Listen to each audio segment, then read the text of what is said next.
William G Morgan volleyball খেলার উদ্ভাবন করেন বা আবিষ্কার করেন। তখন নাম ছিল Minto net. Minto MINTO Minto net. পরবর্তীতে স্প্রিংফিল্ড ইউনিভার্সিটির অধ্যাপক আলফ্রেড হলস্টেড ভলিবল খেলার গতিবিধি লক্ষ্য করে বা আদান প্রদান লক্ষ্য করে উনি এটার নামকরণ করেন ভলিবল। ভলিবল আগে ভলিবল খেলার নেটের উচ্চতা ছিল 118 সেন্টিমিটার। 118 সেন্টিমিটার। পরবর্তীতে 1896 সালে ভলিবল খেলার আইন কানুন তৈরি করা হয়। তখন এই আইন কানুন চলে আসছে আমাদের কিভাবে খেলতে হবে। ভলিবল খেলার আইন কানুন কিভাবে খেলতে হবে। ভলিবলটা কেমন? একটা বল, এই ভলিবলটা কেমন হবে? শক্ত হলে তো হাতে লাগবে, যেন নরম হয়। এটা পরবর্তীতে নিচে একটা সফট ব্লাটার, রাবার একটা ব্লাটার তৈরি করা আছে। ওখানে হাওয়া দিয়ে এটাকে যেটুকু হাওয়া দরকার ঠিক সেই পরিমাণ হাওয়া দেওয়া হয়। আর এটা একটা চামড়া থাকে। এই বলটা কেমন হবে? মেয়েদের জন্য আলাদা, ছেলেদের জন্য আলাদা। মেয়েদের কালারটা হবে হলুদ, সাদা আর লাল। হলুদ সাদা উভয়ে কমন থাকবে, হলুদ এবং সাদা কমন থাকবে। আর মেয়েদের জন্য লাল হবে, ছেলেদের জন্য নীল হবে। তাহলে এটা বল কার জন্য? ছেলেদের জন্য। ভলিবলটার রং হবে দুটো কালার, মেয়েদের জন্য সাদা হলুদ এবং লাল, আর ছেলেদের জন্য বা পুরুষদের জন্য হলুদ সাদা এবং নীল। নীল, এটা নীল কালার। হ্যাঁ, এটা আমরা মনে রাখছি। তো বল সম্বন্ধে আগে ধারণাটা একটু নেই। একটা বলের পরিধি কেমন হবে, একটা ওজন কেমন হবে, এই বলটার ওজন কেমন হবে এখন লেখার দরকার নেই, শুনেন পরে ক্লাসে বিস্তারিত বলবো। বলটার ওজন হবে 0.30 থেকে 0. ওই কথা লাগে 0.030 থেকে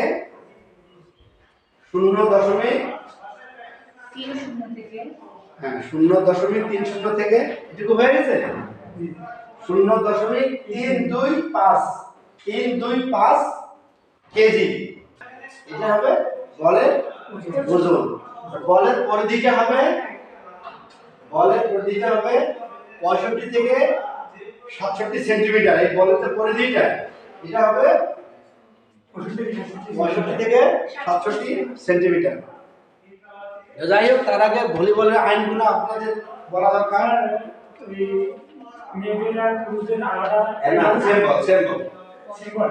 সেম বল, শুধু কালার হবে আলাদা। কালার হবে আলাদা এই কারণেই মার্ক করার জন্য কালারটা আলাদা করা হয়েছে। মেয়েদের হয়েছে, আপনি বলেন মেয়েদের কালার কি? সাদা, হলুদ আর লাল। গুড। আপনি বলেন সাদা, ছেলেদের আর নীল। থ্যাংক ইউ, ঠিক বলেছেন তো? আচ্ছা, আলহামদুলিল্লাহ, ভালো।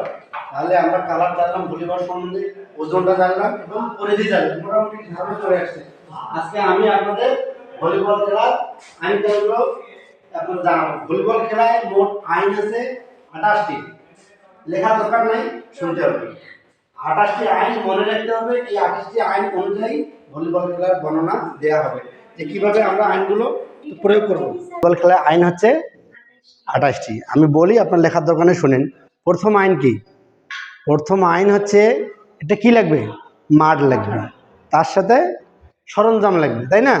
তাহলে 1 নম্বর আইন আমি যদি মনে রাখতে পারি, আপনারা কেন পারবেন না?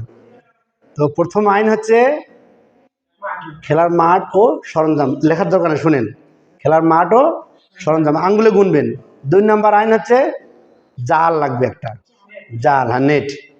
জাল ও দণ্ড, দণ্ড অর্থাৎ খুঁটি। তাহলে জাল ও দণ্ড কয় নম্বর আইন? 2 নম্বর আইন। তাহলে প্রথম আইন হলো খেলার মাঠ ও সরঞ্জাম, যা লাগে আর কি। নেক্সট হচ্ছে 2 নম্বর আইন জাল ও দণ্ড বা খুঁটি। 3 নম্বর আইন কি লাগবে? এই যে আমরা একটু কি দেখলাম, বল। গুড। 3 নম্বর আইন বল। এটা কে খেলবে? এটা দলের দরকার, তাই না? দল হচ্ছে একটি দল। 4 নম্বর আইন শুনলে অনেকটা মনে থাকবে।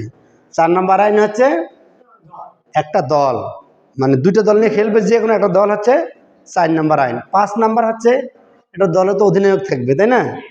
অধিনায়ক হচ্ছে বা দলনায়ক হচ্ছে 5 নম্বর আইন। তাকে ওই সম্যক ধারণা থাকতে হবে খেলাটা পরিচালনার সময় সে যেন সুন্দর মতো পরিচালনা করতে পারে। এই জন্য কর্তৃপক্ষ একটা আইনে তৈরি করছে, সেটা আইন হচ্ছে দলনেতা। এটা হচ্ছে কয় নম্বর আইন? 5 নম্বর আইন। 6 নম্বর আইন হচ্ছে খেলার আকার। খেলার আকারটা কেমন হবে এই সম্বন্ধে ওই ওই আইনটাতে যখন আমরা বিস্তারিত পড়তে যাব তখন জানাবো। খেলার আইন হচ্ছে খেলার আকার কয় নম্বর আইন? 6 নম্বর আইন। 7 নম্বর আইনটা কেমন হচ্ছে খেলার গঠন পদ্ধতি। গঠন কয়জনকে নিয়ে করব? এর আগে ছিল গঠন 9 জনকে নিয়ে একটা টিম করা হয়, 9 জন খেলতো। পরবর্তীতে এটা কমায় নিয়ে আসা হয়েছে 6 জনে, এবং একটা বল 3 টাচ করে পার করা যেতে পারে, সর্বোচ্চ 3 টাচ। এক টাচও পার করা যায়, সমস্যা নেই। 7 নম্বর আইন গেল আমাদের খেলার গঠন পদ্ধতি। 6 নম্বর গেছে খেলার আকার, 7 নম্বর খেলার গঠন পদ্ধতি। 8 নম্বর আছে খেলোয়াড় পরিবর্তন। কোনো কারণে খেলোয়াড় একটা ভালো খেলতে পারছে না, সেক্ষেত্রে খেলোয়াড়ের পরিবর্তন দরকার। এই জন্য আইন করা আছে যে পরিবর্তন করা যাবে কি যাবে না, তাই না? এই জন্য আমরা 8 নম্বর আইনে সেটা পেয়ে গেছি, সেটা হচ্ছে খেলোয়াড় পরিবর্তন বা প্লেয়ার চেঞ্জ। হ্যাঁ। 9 নম্বর আইন হবে কেমন? বলটা কিভাবে খেলবো, খেলার অ্যাকশন থাকতে হবে। 9 নম্বর আইন হচ্ছে খেলার অ্যাকশন। এখন অ্যাকশনে গেল, তারপরে কি হবে? খেলতে তো হবে, এই জন্য বলটি খেলা। এটা হচ্ছে 10 নম্বর আইন। 9 নম্বর আইন খেলার অ্যাকশন, 10 নম্বর আইন বলটি খেলা। 11 নম্বর আইন বল যখন জালে গেলে আমরা কিভাবে খেলবো সেটার ধারণা ওখানে দেয়া আছে, আইনটা পড়লেই বোঝা যাবে। 11 নম্বর আইন বল যখন জালে। 12 নম্বর আইন খেলোয়াড় যখন নেটে যাবে, তার নেটটা করা যাবে কি যাবে না, এই ধরনের ধারণা বা ওখানে বর্ণনা দেয়া আছে। তাহলে আমরা কয় নম্বর আইন পাইলাম? হ্যাঁ, কয়টা পেলাম এটা সহ? 11টা কি 12টা হলো? গুনো, আমি তো আবার 1 থেকে 80। খেলার মাঠ ও সরঞ্জাম, জাল ও দণ্ড, 3 নম্বর বল, 4 নম্বর একটি দল, 5 নম্বর দলনেতা, 6 নম্বর খেলার আকার, 7 নম্বর খেলার গঠন পদ্ধতি, 8 নম্বর খেলার অ্যাকশন, 9 নম্বর 7 নম্বর হচ্ছে খেলার গঠন পদ্ধতি, এই 8 নম্বর খেলোয়াড় পরিবর্তন, 9 নম্বর খেলার অ্যাকশন, 10 নম্বর বলটি খেলা, 11 নম্বর বল যখন জালে, 12 নম্বর খেলোয়াড় যখন নেটে, 13 নম্বর সার্ভিস, বল কীভাবে সার্ভিস করতে হবে। আমি আগে আইনগুলো বলে যাই, তারপর বর্ণনা দিই। হ্যাঁ, 13 নম্বর হচ্ছে সার্ভিস। 14 নম্বর স্পাইক হিট মানে চাপ মারা, যেটাকে বলে স্পাইক হিট, 14 নম্বর। 15 নম্বর হচ্ছে ব্লক কীভাবে দেয়া হয়। হ্যাঁ, ব্লক একদল স্ম্যাশ করলো আর একদল হাত তুলবে আর কি, যেন বলটা এপাশে না আসে ওপাশে থাকে। হ্যাঁ, তাহলে এটা কয় নম্বর আইন? না, 13 নম্বর সার্ভিস। 14 নম্বর স্পাইক হিট, 15 নম্বর ব্লক, আর 16 নম্বর হচ্ছে বিঘ্ন ও বিলম্ব। হ্যাঁ, বিঘ্ন ও বিলম্ব। 17 নম্বর আইন খেলায় বিলম্ব। 18 নম্বর হচ্ছে খেলায় ব্যতিক্রমধর্মী বিরতি। 19 নম্বর আইন বিরতি ও কোর্ট পরিবর্তন। 20 নম্বর আইন লিবারু, একজন লিবারু থাকে। 21 নম্বর আইন হচ্ছে অংশগ্রহণকারীদের আচরণ। 22 নম্বর হচ্ছে অসদাচরণ ও শাস্তি। 23 নম্বর আইন রেফারিং এবং খেলা পরিচালনা পদ্ধতি। 24 নম্বর আইন প্রথম রেফারি। 25 নম্বর আইন দ্বিতীয় রেফারি। 26 নম্বর আইন স্কোরার। 27 লাইন জাজেস এবং 28 হচ্ছে অফিসিয়াল সংকেত সমূহ। এই 28টা আইন আমি একবারে বলে যাচ্ছি, আপনারা শুনবেন, বর্ণনাটা পরে দেব। তাহলে আঙ্গুলে গুনেন, ঠিক আছে কি না? প্রথম আইন খেলার মাঠ ও সরঞ্জাম, জাল ও দণ্ড, 3 নম্বর বল, 4 নম্বর একটি দল, 5 নম্বর দলনেতা, 6 নম্বর খেলার আকার, 7 নম্বর খেলার গঠন পদ্ধতি, 8 নম্বর খেলোয়াড় পরিবর্তন, 9 নম্বর খেলার অ্যাকশন, 10 নম্বর বলটি খেলা, 11 নম্বর খেলোয়াড় যখন বল যখন জালে, 12 নম্বর হচ্ছে খেলোয়াড় যখন নেটে, 13 নম্বর সার্ভিস, 14 নম্বর হচ্ছে স্পাইক হিট, 15 নম্বর ব্লক, 16 নম্বর বিঘ্ন ও বিলম্ব, 17 নম্বর খেলায় বিলম্ব, 18 নম্বর খেলায় ব্যতিক্রম ধর্মী বিরতি, 19 নম্বর বিরতি ও কোড পরিবর্তন, 20 নম্বর আইন হচ্ছে লেবারু, 21 নম্বর আইন হচ্ছে অংশগ্রহণকারীদের আচরণ, 22 নম্বর আইন হচ্ছে অসদাচরণ ও শাস্তি, 23 নম্বর আইন হচ্ছে রেফারিং এবং খেলা পরিচালনা পদ্ধতি, 24 নম্বর আইন হচ্ছে প্রথম রেফারি, 25 নম্বর আইন দ্বিতীয় রেফারি, 26 হচ্ছে স্কোরার, 27 হচ্ছে লাইন জাজেস এবং 28 নম্বর আইন হচ্ছে অফিসিয়াল সংকেত সমূহ। তাহলে মোট আইন আমরা কটা পেলাম? 28টা আইন। এই 28টা আইন মনে রাখতে পারবেন না? হ্যাঁ, আমি যদি পারি ইনশাল্লাহ আপনারাও পারবেন। মানুষ পারে না এমন কোনো কাজ নাই, একটু সময় নিয়ে বাসায় একাধিকবার প্র্যাকটিস করতে হবে। প্রথম 5টা করে নেবেন, প্রথম 5টা, যে আজকে আমি 5টা মনে রাখবো। কোন কোন 5টা? খেলার মাঠ ও সরঞ্জাম, জাল ও দণ্ড, বল, একটি দল, দলনেতা, এইভাবে আর কি মনে রাখবো। তাহলে মনে রাখা সম্ভব। আর এগুলো মনে রাখার পরেই না এগুলো নিয়ে কাজ করতে হবে। তো প্রথমে আমাদের থাকবে জাল ও দণ্ড। জাল ও দণ্ড। এখন জালের মাপটা কীরকম হবে? হ্যাঁ, জালের একটা মেজারমেন্ট থাকে। হ্যাঁ, দৈর্ঘ্য কত থাকে, প্রস্থ কত থাকে। একটা জালের দৈর্ঘ্য হয় 9.5 মিটার। লেখার দরকার নেই, শুনে রাখেন, মনে থাকবে। একটা জালের দৈর্ঘ্য হচ্ছে, এই দৈর্ঘ্যটা হচ্ছে 9.5 মিটার। আর প্রস্থ হচ্ছে, আমি লিখে দিচ্ছি, দৈর্ঘ্য সমান 9.5 মিটার। আর প্রস্থ হচ্ছে, কেউ প্রস্থ বলতে পারবেন? 1 মিটার। এটা হচ্ছে জালের দৈর্ঘ্য এবং প্রস্থ। জালের দৈর্ঘ্য কত? হ্যাঁ, 50, গুড। আর প্রস্থ 1 মিটার বা 1.00। ঠিক আছে, তাহলে আমরা জালের দৈর্ঘ্য প্রস্থ পেয়ে গেলাম, তাই না? এখন আসবো আমরা, এটা গেল কয় নাম্বার আইন?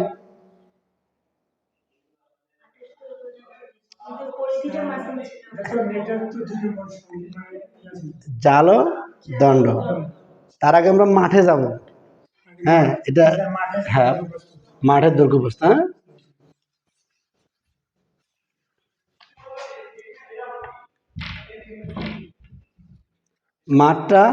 মাঠের দৈর্ঘ্য। হ্যাঁ, মাঠের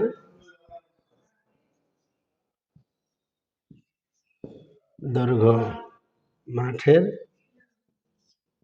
প্রস্থ। হ্যাঁ, এটা হচ্ছে 18 মিটার আর প্রস্থ হচ্ছে 9 মিটার। মনে থাকবে?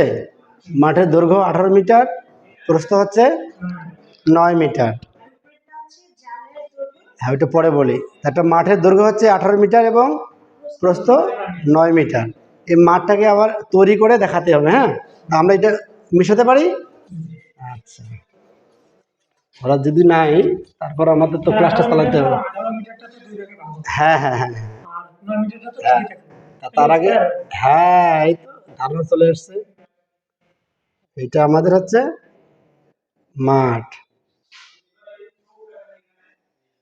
এটা হচ্ছে মাঠ। একটু বড় হয়ে গেল না? আর এটা সমান 2 ভাগে ভাগ হবে। এটা দৈর্ঘ্য কত? 9 মিটার। এটা আছে দৈর্ঘ্য, টোটাল দৈর্ঘ্য হচ্ছে 18 মিটার। এটা হচ্ছে 18 মিটার। হ্যাঁ,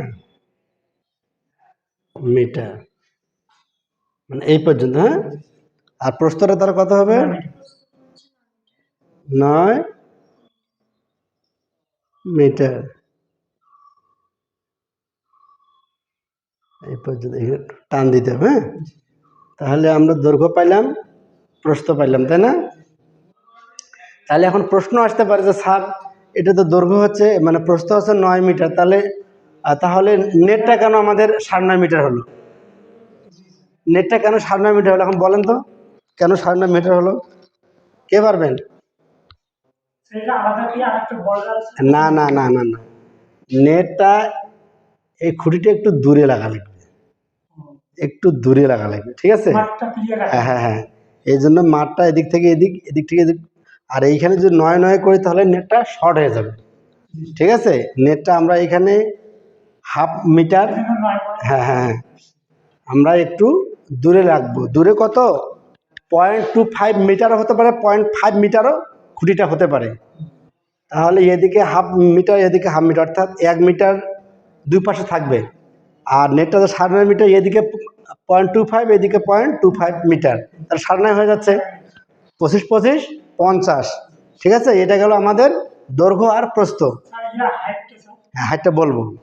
তাহলে আমরা দুটো জিনিস পাইলাম, দৈর্ঘ্য পাইলাম, প্রস্থ পাইলাম, তাই না?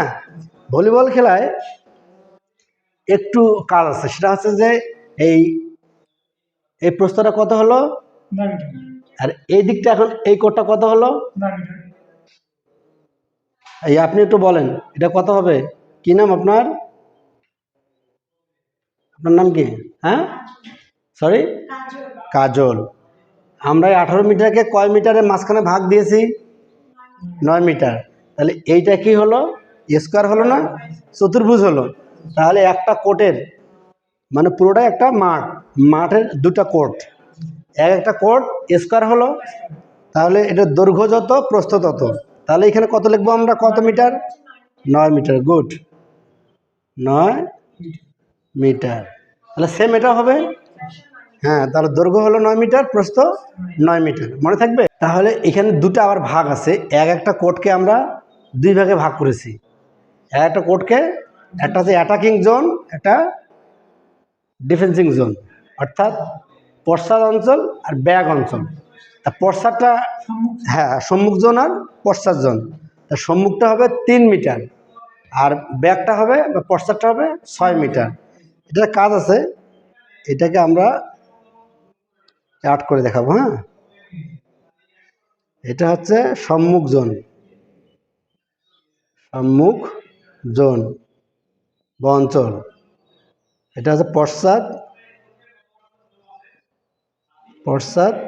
জোন বা অঞ্চল। 3 মিটার, 3 মিটার, আর এটার মাপ হবে 6 মিটার, ঠিক আছে?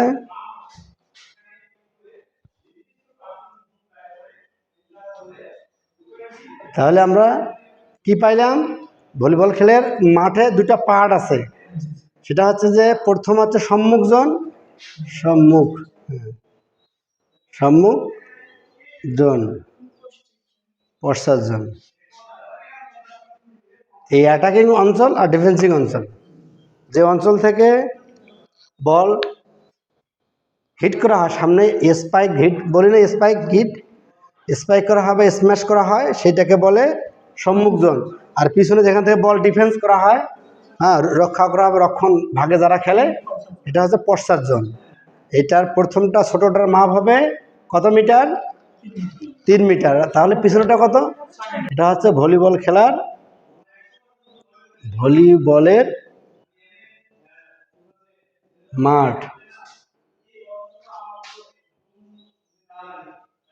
এটা হচ্ছে ভলিবলের মাঠ, হ্যাঁ।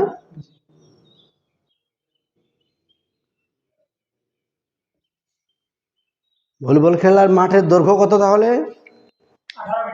18 মিটার, প্রস্থ 9 মিটার। তাহলে এক একটা কোর্ট আমরা কি পেলাম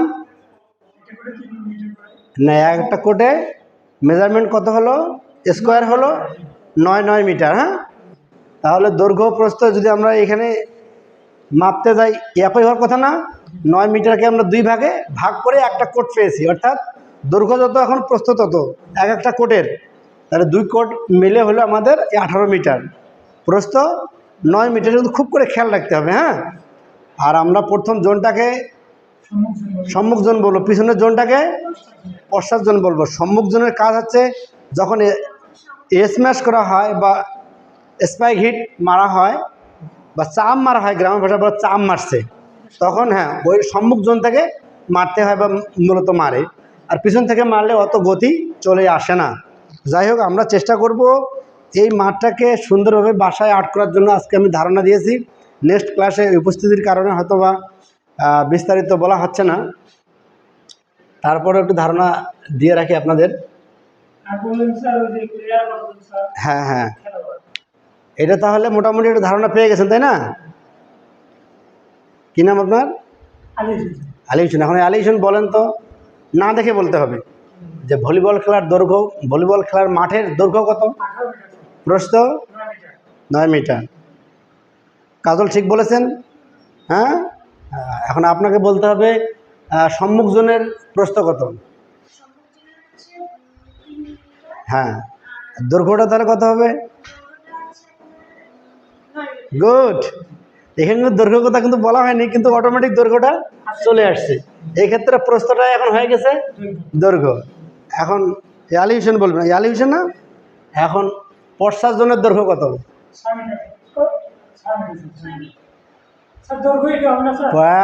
যেটা যেটা সাইজে বড়, হ্যাঁ হ্যাঁ, কাজল ঠিক বলেছে, এটা দৈর্ঘ্যটা হলো 9 মিটার।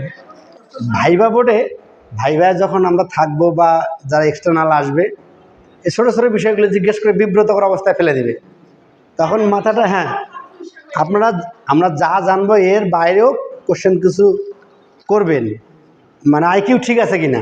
আমরা কিন্তু এইভাবে পড়ি নেই যে সম্মুখ জোনের দৈর্ঘ্যগত প্রস্থগত এটা পড়ছি, এখান থেকে বের হচ্ছে, কাজ করতে গিয়েই বের হচ্ছে।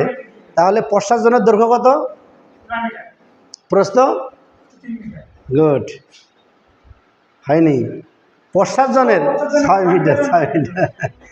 তাহলে 6 মিটার হলো পশ্চাৎ জনের প্রস্থ, দৈর্ঘ্য হলো 9 মিটার। লেখা লাগবে না। আর সম্মুখ জনের দৈর্ঘ্য 9 মিটার, প্রস্থ। আচ্ছা, তাহলে এগুলো এখন মেশাতে পারি। হ্যাঁ, এইখানে আবার কিছু কাজ আছে, মানে এখানে থাকবে খুঁটি, হ্যাঁ, এখানে থাকবে খুঁটি। আর দেখো, তোমাকে দেখো, এটা হচ্ছে অতিরিক্ত খেলোয়াড় এখানে বসবে, বদলি বেঞ্চ, বদলি বেঞ্চ, বদলি বেঞ্চ,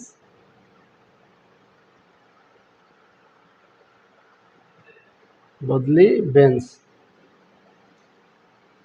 হ্যাঁ। আর এখানে হচ্ছে স্কোরার,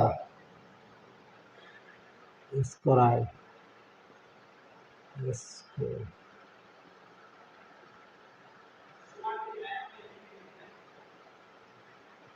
এটা হচ্ছে স্কোরার, হ্যাঁ। আর এখানে হবে R2, এখানে হবে R2, আর এখানে হবে R1, R1। এটাতে কি বোঝা যায়? R2-তে কি আর R1-এ কি? না না না, R1 হচ্ছে রেফারি, প্রথম রেফারি, আর R2 হচ্ছে দ্বিতীয় রেফারি। R1 হচ্ছে প্রথম রেফারি। প্রথম রেফারি কয় নম্বর আইন কে বলতে পারবে? 24 নম্বর আইন, 24 নম্বর আইন প্রথম রেফারি। আর দ্বিতীয় রেফারি হচ্ছে 25 নম্বর আইনে। যখন আমরা ওই আইনগুলোতে যাব তখন আপনারা এটা জানতে পারবেন। যাই হোক, আমরা দুই পাশে বদলি বেঞ্চের জায়গা রাখবো, মাঝখানে স্কোয়ার থাকবে।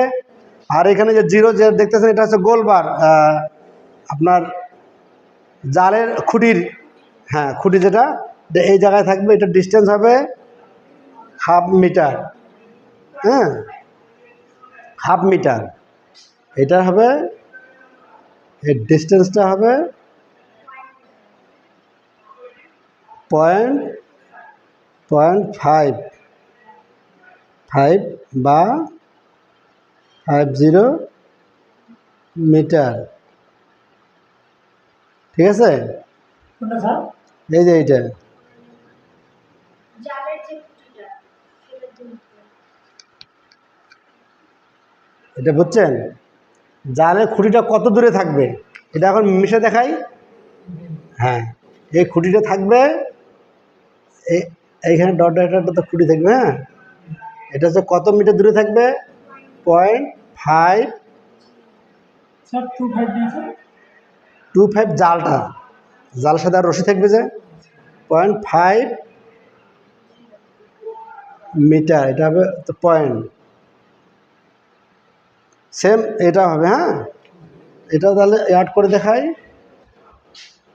এটা হচ্ছে 0.5 মিটার, এটা হচ্ছে খুঁটিটা এখানে। হ্যাঁ, এটা খুঁটি, এটা হচ্ছে খুঁটি। হ্যাঁ,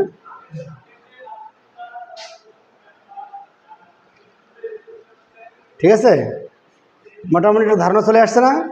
তা আমরা এটা এখন মিশাতে পারি। আর কিছু কাজ? কোনো কাজ নেই, আছে একটু কাজ আছে। আর সার্ভিস করবো কোত্থেকে? এই যে এইখানে 15 সেন্টিমিটার গ্যাপ থাকবে, এই গ্যাপটা হবে তা 15 সেন্টিমিটার, এই গ্যাপটা হবে 15 সেন্টিমিটার দিয়ে এখানে একটা 20 সেন্টিমিটার লাইন টানা থাকবে, এইরকম একটা 20 সেন্টিমিটার লাইন টানা থাকবে। এটা কাজ হচ্ছে কি কাজ বলেন তো? কাজ কেউ বলতে পারবেন?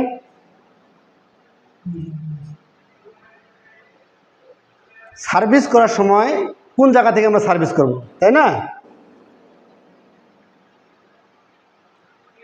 সার্ভিস করার সময় এর বাইরে যাওয়া যাবে না, এর বাইরে যাওয়া যাবে না, এইখান থেকে আমরা সার্ভিস করতে পারবো। আর এই দিক থেকে আমরা এটা পুরোটা ইউজ করতে পারবো, যতটুকু মাঠ আছে সেটা আপনার 3। হ্যাঁ, এটা 9 মিটারের বাইরে সার্ভিস হবে। সার্ভিসের সময় অবশ্যই লাইন টাচ করা যাবে না। লাইন টাচ করলে বাঁশি পড়বে, রেফারি বাঁশি দিবেন, তার মানে বিপক্ষ দল সার্ভিসও লাভ করবে, পয়েন্টসও লাভ করবে, তাই না? এটা 3, 5, 9 এই এত মিটার পর্যন্ত হতে পারে। এটা মানে যেমন স্পেস এরকমই রাখবো, আর এই দিকটাও এরকম গ্যাপ থাকবে। এটা মুক্ত অঞ্চল থাকবে, এইখানে বাইরে কেউ আসতে পারবে না। এটার গ্যাপও হবে এরকম 3, 5 বা 9 মিটার। এটা কেন বলছি? বল বাইরে চলে আসছে, এই লাইনের বাইরেও গেছে, বাইরে থেকে নিয়ে আসা যাবে। ঠিক আছে, আর এই নেট বরাবর একটা অ্যান্টিনা থাকবে, অ্যান্টিনা, একটা অ্যান্টিনা থাকবে। অ্যান্টিনাটার উচ্চতা হবে 1.80 মিটার। নেটটা কত বলো তো? নেটটা আমাদের কত, প্রস্থ কত? 1 মিটার। গুড, নেটের প্রস্থ হচ্ছে 1 মিটার। আর অ্যান্টিনার প্রস্থ কত বলছি, মানে দৈর্ঘ্যটা? না, অ্যান্টিনা একটা কাঠির মতো থাকবে 1.80 মিটার। তাহলে নেটে আমরা ওটা লাগাবো, নেটে কীভাবে? এইরকম থাকবে। হ্যাঁ, এইটা মনে করো নেট এরকম উপরে থাকবে, উপরে থাকবে। এটার কাজ হচ্ছে বল যখন বাইরে দিয়ে যেমন নিয়ে আসলাম, নিয়ে আসে যদি যাইতে যদি এন্টিনে গিয়ে লাগে তাহলে বলটা রং হবে, বিপক্ষ দল সার্ভিস লাভ করবে। এই এন্টিনাটাতে বল যদি না লাগে তাহলে বল ঠিক আছে। এন্টিনা থাকবে, নেটটা আমরা এখন মাঠে প্র্যাকটিক্যাল দেখাবো। নেটটা আগে লাগাইলাম না, এদিকে নেট বরাবর এইভাবে, এটা মনে করো নেট, এই নেটের উপরে এখানে থাকবে। নেটটা 1 মিটার আর এটা আছে 1.80 মিটার। তাহলে এইরকম হবে না, এটার সাথে এটা মেকআপ হয়ে গেল। এই বাইরে যে উপরের ভাষা অংশটা, এইটা মনে করো নেট, এটা দৈর্ঘ্য 9.5 মিটার আর প্রস্থ 1 মিটার, আর এইটার এটার দৈর্ঘ্য হচ্ছে 1.80 মিটার, অর্থাৎ 180 সেন্টিমিটার। 100 সেন্টিমিটারে 1 মিটার, এটা মনে রাখবেন, 100 সেন্টিমিটারে 1 মিটার। তাহলে ফিতাগুলো উল্টা পাশে দেখবেন, এই 180 যেখানে, সেখানে গিয়ে আপনারা মেজারমেন্ট আমার প্র্যাকটিক্যাল দেখাবো, এখানে নাই অবশ্য, থাকলে দেখাতাম। তো এই আজকে আমাদের ক্লাসের প্রাথমিক যে আলোচনাগুলো ওগুলো মনে রাখবেন। আর নেটের উচ্চতা 2 নেটের উচ্চতা বলি, চলে না স্ট্যান্ড।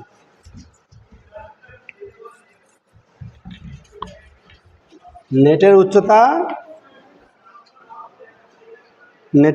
হবে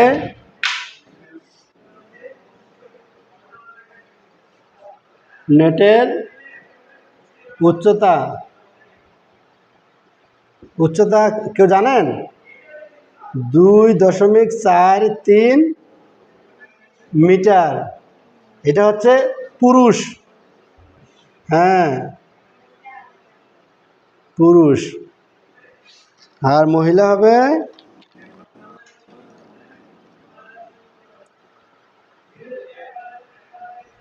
2.24 মিটার। ঠিক আছে, মনে থাকবে।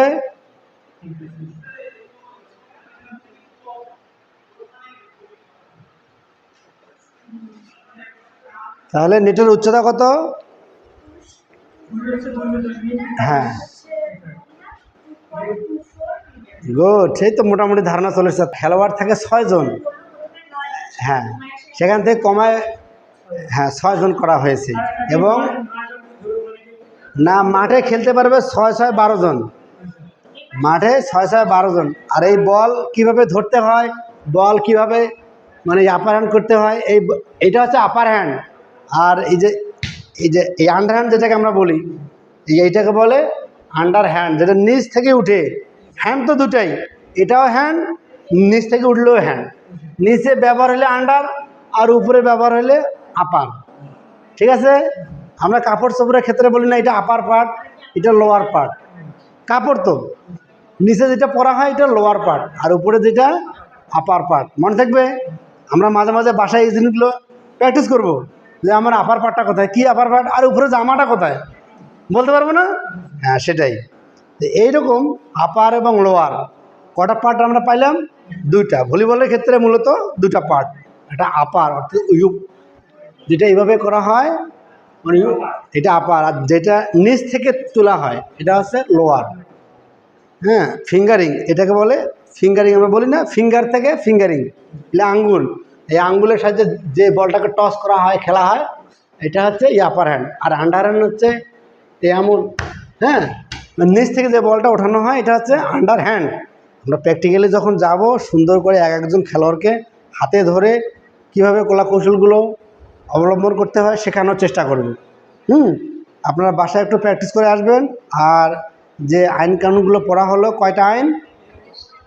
হ্যাঁ 28টা আইন। আপনি কটা বলতে পারবেন এই মুহূর্তে?